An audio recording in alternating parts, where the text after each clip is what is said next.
चुनाव के नतीजों के बाद? 24 की बहुत बड़ी तैयारी है। उत्तर प्रदेश से ही बीजेपी आई थी, 14 में आए थे, 24 में चले जाएंगे। और सवाल वैसे के वैसे हैं।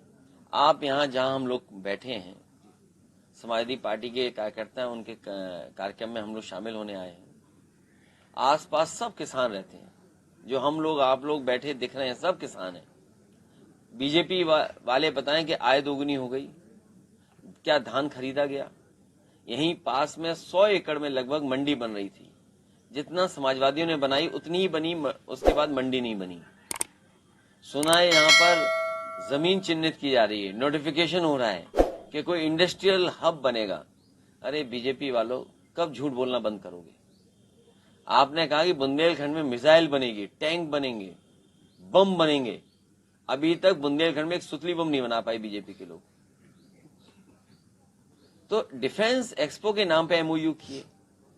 अभी मुख्यमंत्री जी कह रहे थे, हालांकि मुख्यमंत्री जी का एक डायलॉग बहुत लोकप्रिय है, 46 में 56, लेकिन उसके बावजूद भी वो कह रहे थे कि 40 लाख करोड़ का एमओयू हुआ है। आखिरकार जमीन पर कितना पहुंचा है? और अगर जमीन पर पहुंचा है तो कितने लोगों को नौकरी और कितने लोगों को रोजगार मिला है उस एमओयू के माध्यम से? सुनने में तो ये आ रहा है कि एमओयू जिन्होंने किए थे उन्हें अधिकारी ढूंढ रहे हैं।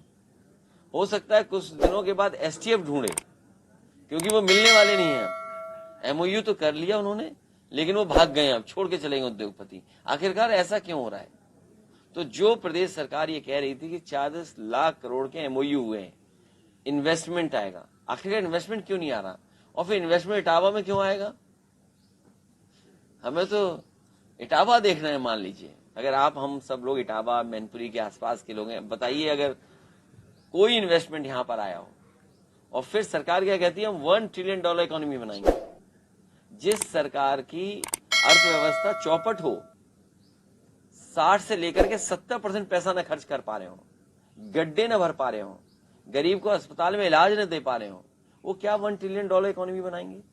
$1 ट्रिलियन इकोनॉमी के लिए आपको पैसा खर्च करना पड़ेगा।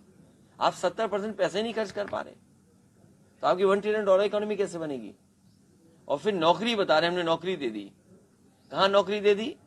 कह रहे हैं घर घर नल। अरे उन्हें देखना चाहिए, जब नल लगाने जाओगे तो घर घर बेरोजगार बैठा है, वो बेरोजगार आपसे रोजगार मांगेगा।